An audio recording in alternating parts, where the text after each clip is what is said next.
नमस्कार, मैं हूं आपके साथ सोनिया चौहान। हमारा उत्तर प्रदेश में आप सभी का स्वागत है। बुलेटिन का आगाज करते हैं यूपी की खबरों के साथ। चलिए इस वक्त एक बड़ी खबर से आपको रूबरू करवा देते हैं। यूपी में महिलाएं हुई ज्यादा कामकाजी, महिलाओं की भागीदारी से सपने पूरे हो रहे हैं और ऐसे में $5 ट्रिलियन इकोनॉमी का सपना मजबूत हुआ है। महिला आर्थिक सशक्तिकरण की दिशा में बदलाव और डब्ल्यूईई की रिपोर्ट में बड़ी महिला की श्रम भागीदारी दर, महिलाओं की भागीदारी दर में 22 अंकों की वृद्धि हुई है और सरकार के कार्यों का परिणाम सामने आया। महिला सशक्तिकरण को लेकर सरकार ने किए कार्य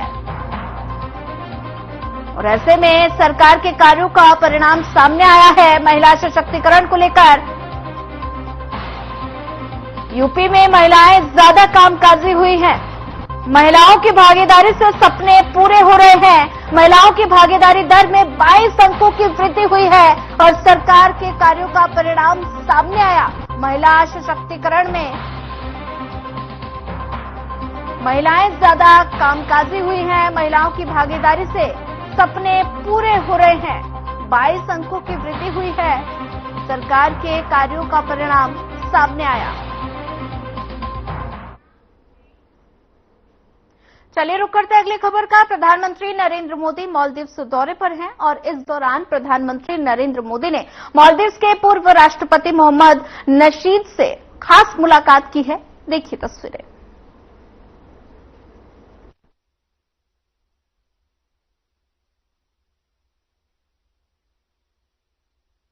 ये तस्वीरें मालदीव से, जहां मालदीव के दौरे पर प्रधानमंत्री नरेंद्र मोदी और ऐसे में मालदीव के पूर्व राष्ट्रपति से प्रधानमंत्री नरेंद्र मोदी की मुलाकात। तस्वीरें मालदीव से और पीएम मोदी ने मोहम्मद नशीद से मुलाकात की है।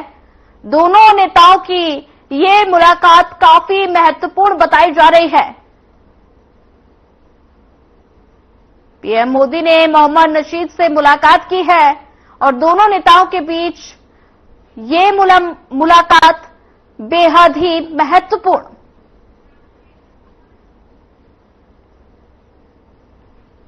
मालदीव्स दौरे का दूसरा दिन है। प्रधानमंत्री नरेंद्र मोदी ने वहां के प्रमुख नेताओं से मुलाकात की है और इस दौरान पीएम मोदी ने शनिवार को उपराष्ट्रपति हुसैन मोहम्मद लतीफ से मिले और साथ ही उन्होंने मालदीव्स के पूर्व राष्ट्रपति मोहम्मद नशीद और पीपुल्स मजलिस के अध्यक्ष अब्दुल रहीम अब्दुल्ला से भी खास मुलाकात की है और प्रधानमंत्री नरेंद्र मोदी ने प्रमुख नेताओं से मुलाकात की ये तस्वीरें सोशल मीडिया पर शेयर की गई हैं और साथ ही उन्होंने इस मुलाकात के दौरान हुई बातचीत का भी जिक्र किया है।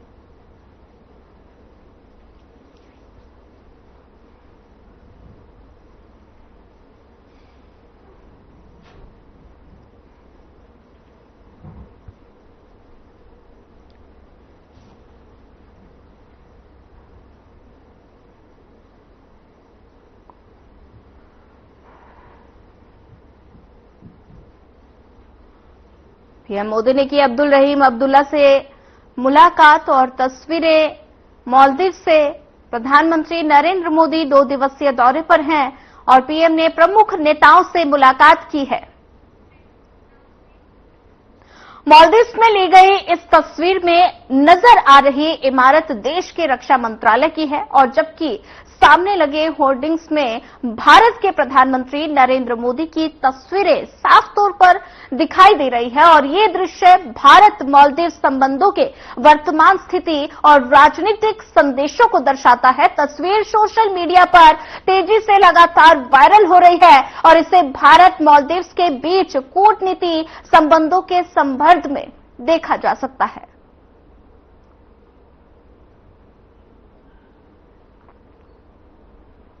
देश के रक्षा मंत्रालय की इमारत है और राजनीतिक संदेशों को ये तस्वीर दर्शा रही है।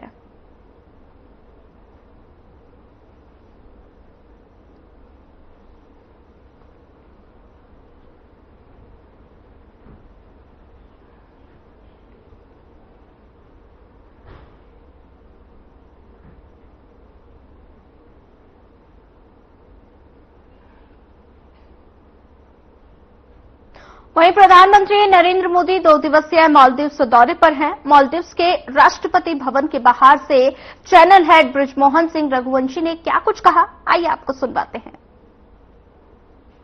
तो आप देख सकते हैं इस समय हम लोग राष्ट्रपति भवन के सामने खड़े हैं। यह राष्ट्रपति भवन जहां पे आदरणीय प्रधानमंत्री जी पहुंचने वाले हैं और आप देखिए बस कुछ ही क्षणों में वह पूरी तैयारियां हो चुकी है। जब ये हमारा बुलेटिन टेलीकास्ट हो रहा होगा तब तक ये हमारे प्रधानमंत्री जी आ चुके होंगे। आप देखिए ये यहाँ का सारा सेटअप है और मैं चाहूंगा कि एक बार थोड़ा विजुअल यहाँ के दिखा दें किस प्रकार से लोगों को यहाँ पे जो है आप देखिए सिक्योरिटी यहाँ पे किस प्रकार से मजबूत है और हमारे आदरणीय प्रधानमंत्री के लिए ये पूरी व्यवस्था की जा रही है। जी हाँ, ये देखिए मालदीव्स का पुलिस सर्विस ये बिल्डिंग आप देख सकते हैं। मैं चाहूंगा एक बार पूरा यहां से दिखाएं। ये राष्ट्रपति भवन है जहां पे ये पूरी तैयारी की जा रही है हमारे प्रधानमंत्री जी के आने के लिए।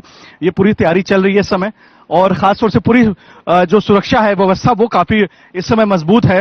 आप देखिए खासतौर से यहाँ पे ये हमारे पुलिसकर्मी हैं यहाँ के मॉरिशस मालदीव्स के, जो कि जिस प्रकार से पूरी मुस्तैदी के साथ यहाँ पे वो खड़े हुए हैं। आगे भी हम आपको इसी तरह दिखाते रहेंगे और आपको हम बताएंगे किस प्रकार से हमारे प्रधानमंत्री के लिए ये पूरी सुरक्षा व्यवस्था की गई है।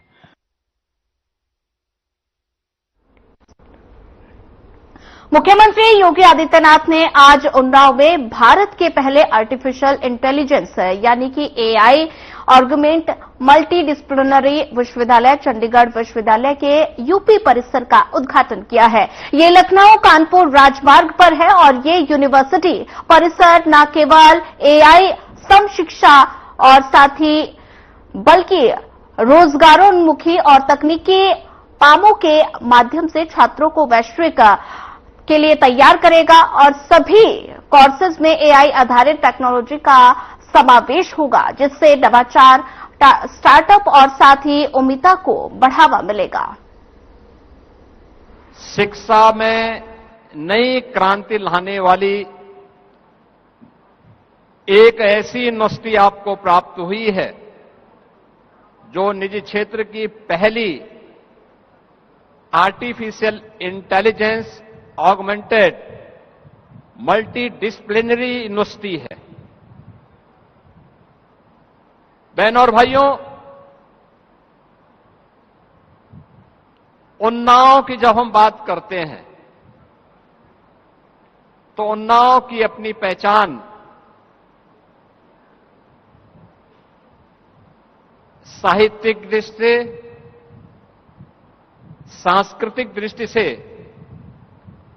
ऐतिहासिक दृष्टि से, कलम के लिए, कौशल के लिए और अपने करिश्माई अंदाज के लिए जाना जाता है। यह वह धरती है जिसने अनेक ऐसे पवित्र स्थल दिए हैं जो हमारी आध्यात्मिक विरासत का प्रतिनिधित्व करते हैं। मां गंगा का आशीर्वाद भी जनपद को प्राप्त होता है। तो यहां पर स्थित चंद्रिका देवी का मंदिर इस जनपद की आध्यात्मिक विरासत को एक नई पहचान देता है। इस जनपद ने अनेक ऐसी विभूतियों को जन्म दिया है जिन्होंने देश की आजादी की लड़ाई में बढ़ चढ़ करके भाग लिया। ये वही जनपद है जहां राजा राव बख्श सिंह जी ने अपने क्रांतिकारी तेवर से ब्रिटिश हुकूमत की चूनों को हिलाने का काम किया था। ये वही जनपद है जिस जनपद में जन्म लेकर के और लखनऊ में शहीद की एक लंबी परंपरा हमें प्रेरित करती है। और साहित्यकारों की तो कहना ही क्या है। साहित्यकारों की एक लंबी परंपरा भी इस जनपद से आगे बढ़ी है। जब मैं बात करता हूं पंडित प्रताप नारायण मिश्र, पंडित सूर्यकांत त्रिपाठी निराला, डॉक्टर शिवमंगल सिंह सुमन, बाबू भक्ति चरण वर्मा, हसरत मोहानी, डॉक्टर रामविलास शर्मा और उत्तर प्रदेश विधानसभा के पूर्व अध्यक्ष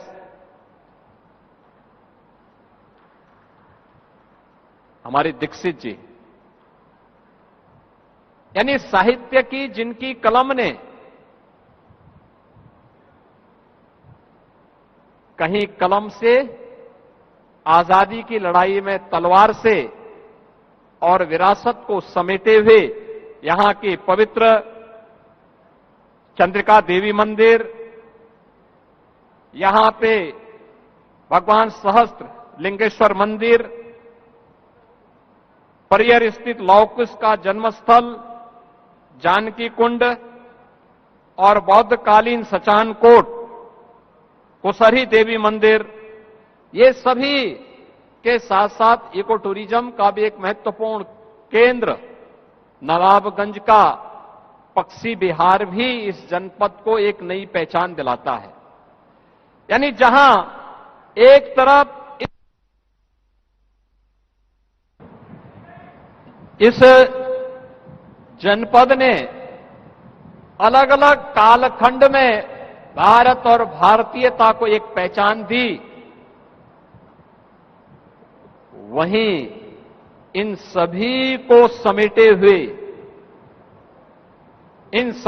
समेटे हुए एक साथ पुरातन और आधुनिकता के नए संगम के रूप में आदरणीय प्रधानमंत्री जी की प्रेरणा से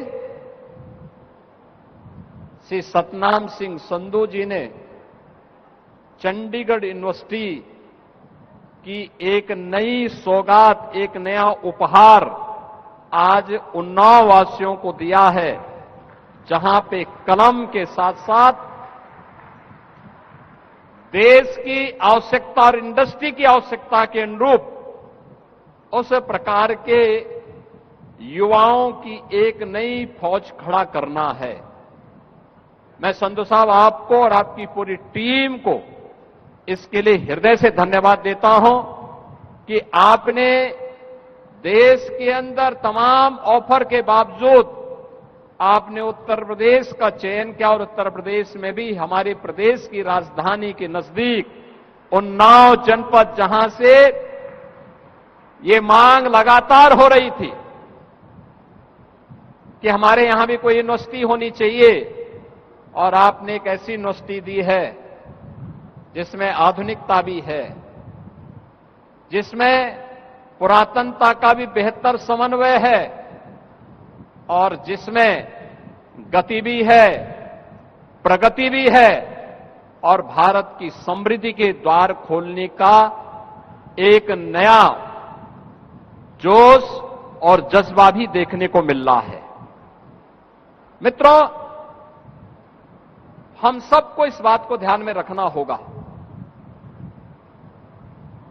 आज जिस यूनिवर्सिटी के शुभारंभ के समारोह में हम सब यहां पर उपस्थित हुए हैं,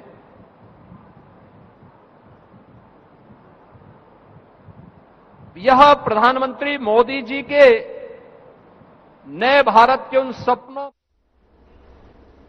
चलिए फिलहाल वक्त तो चला एक छोटे से ब्रेक का, ब्रेक के बाद जल्द हाजिर होंगे।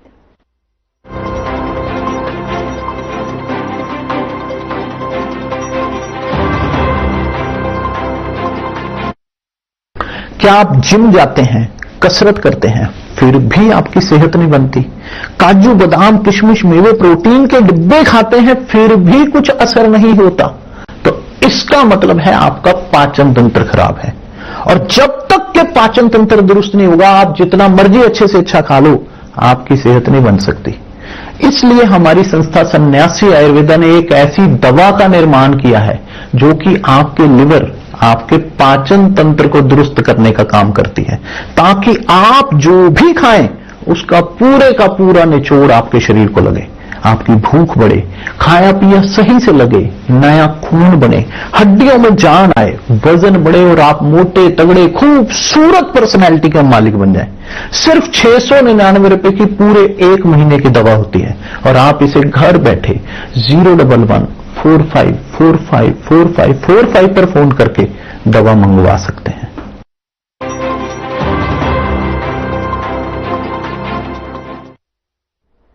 ब्रेक के बाद आप सभी का स्वागत है। रुक करते अगली खबर का। लखनऊ स्थित शहीद स्मृति वाटिका में कारगिल विजय दिवस कार्यक्रम आयोजित किया गया। इस दौरान सीएम योगी आदित्यनाथ ने कार्यक्रम में शिरकत की और शहीदों को श्रद्धांजलि देते हुए पुष्प अर्पित किए। इस दौरान कार्यक्रम में युद्ध में वीर गति प्राप्त करने वाले शहीदों के परिजन भी मौजूद रहे और मुख्यमंत्री ने शहीद परिवारों से मुलाकात कर उनका सम्मान किया। और इस दौरान मुख्यमंत्री योगी आदित्यनाथ ने कहा कि पूरा देश कारगिल विजय दिवस के अवसर पर अपने सैनिकों के शौर्य और पराक्रम को सम्मान देते हुए उन्हें नमन कर रहा है, जिन बहादुर सपूतों ने मातृभूमि की एकता और अखंडता के लिए अपना बलिदान दिया और देश की रक्षा की, उसकी अखंडता को सुनिश्चित किया। मैं उन वीर सैनिकों को नमन करते हुए उन्हें विनम्र श्रद्धांजलि अर्पित करता हूं। कारगिल विजय दिवस के अवसर पर अपने बहादुर सैनिकों के शौर्य और पराक्रम को सम्मान देते हुए उन्हें नमन कर रहा है। इस अवसर पर भारत माता के उन सभी बहादुर सपूतों को जिन्होंने मातृभूमि की एकता और अखंडता के लिए अपने आप को बलिदान किया, देश की रक्षा की, उसकी अखंडता को सुनिश्चित किया, उन सभी वीर सैनिकों के प्रति नमन करते हुए मैं प्रदेशवासियों की ओर से अपने सभी वीर बलिदानियों को विनम्र श्रद्धांजलि भी अर्पित करता हूं। आज जब हम यहां पे नगर निगम के द्वारा आयोजित इस कार्यक्रम का हिस्सा बन रहे हैं,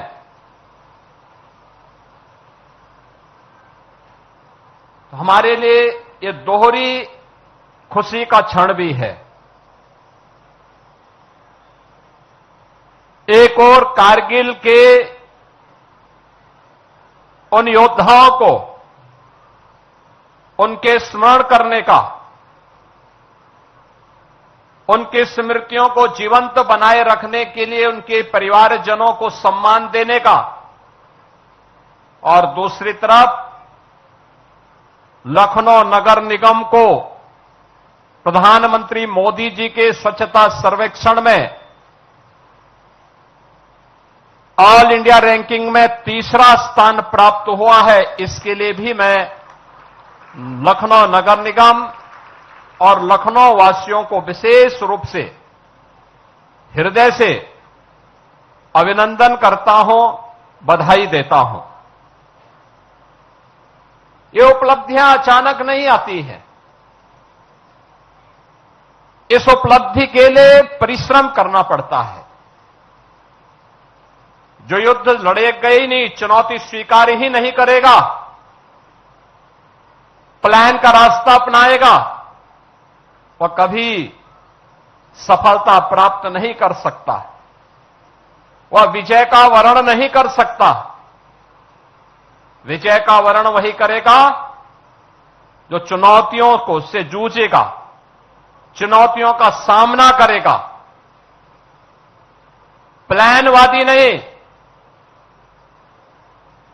समाज में विद्वेष पैदा करके बांटने वाले तत्व नहीं, चुनौतियों से जूझते हुए अपना मार्ग प्रशस्त करने वाले लोग ही जीवन में अपनी मंजिल को प्राप्त करते हैं। और भारत माता के उन महान सपूतों ने,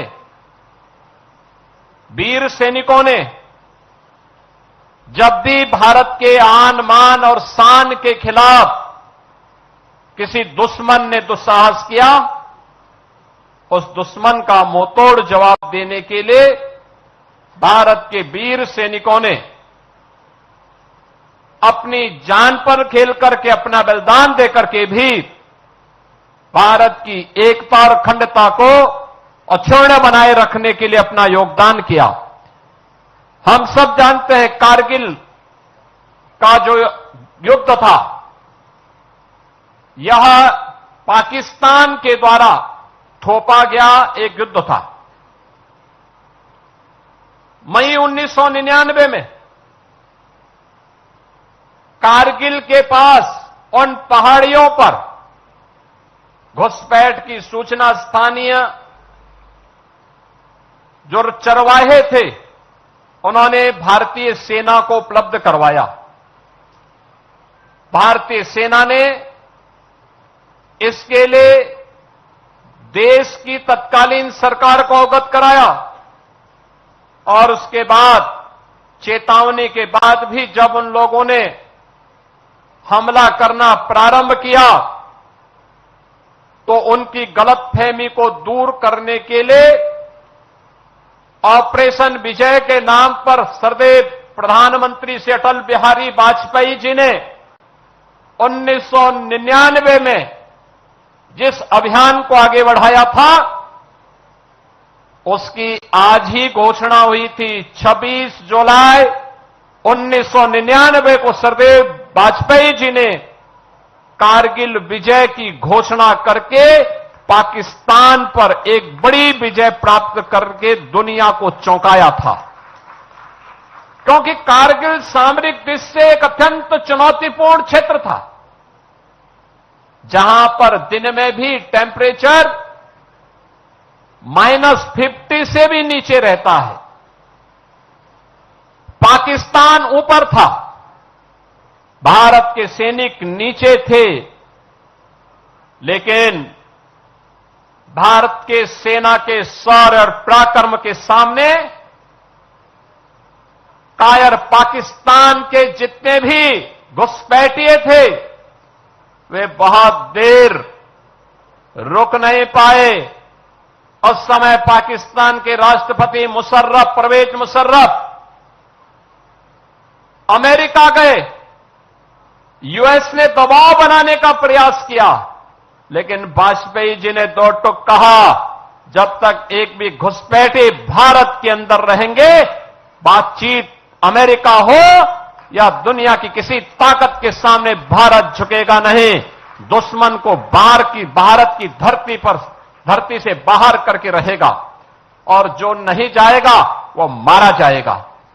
बहनों और भाइयों, अगले कुछ घंटों का समय उन्होंने घुसपैठियों को भागने के लिए दिया कि अब निकल भाग जाओ, नहीं तो मारे जाओगे, और वह मौत मरेगी जिसकी कभी कल्पना नहीं की होगी। और अंततः पाकिस्तान को आत्मसमर्पण करना पड़ा, आत्मसमर्पण करना पड़ा, घुसपैठियों को भागना पड़ा। भारत ने आज ही के दिन, आज से 26 वर्ष पहले, सरदेव श्री अटल बिहारी वाजपेयी जी ने ऑपरेशन विजय के रूप में कारगिल विजय की घोषणा करते हुए इस दिवस को पूरे देश के अंदर इसी उत्साह और उमंग के साथ भारत माता के महान सपूतों को नमन करते हुए इस कार्यक्रम को आगे बढ़ाया। यह हमारे प्रदेश का सौभाग्य है कि देश के आन, मान और शान के लिए लड़ते हुए जब भी आवश्यकता पड़ी तो भारत के जवानों ने कभी पीछे मुड़ करके नहीं देखा। कारगिल के इस युद्ध में भी 1999 में लखनऊ के कुछ जाबाज जवानों ने अपने आप को देश के एकता और अखंडता के लिए समर्पित भाव के साथ आगे बढ़ाया था, और उसमें से जो हमारे भारत माता के महान सपूत बलिदान हुए, उनमें captain Manoj Kumar Pandey, captain Aditya Mishra, lance naik Kevalanand Dwivedi, rifleman Sunil Jung, major Ritesh Sharma, ये नाम ऐसे हैं। तो कारगिल दिवस पर आप सीएम योगी आदित्यनाथ को सुन रहे थे। उन्होंने देश के वीर सपूतों को सम्मानित किया है और साथ ही परिवार से मुलाकात भी की है। चलिए फिलहाल इस बुलेटिन में इतना ही। ज्यादा खबरों के लिए बने रहिए हमारे साथ। नमस्कार।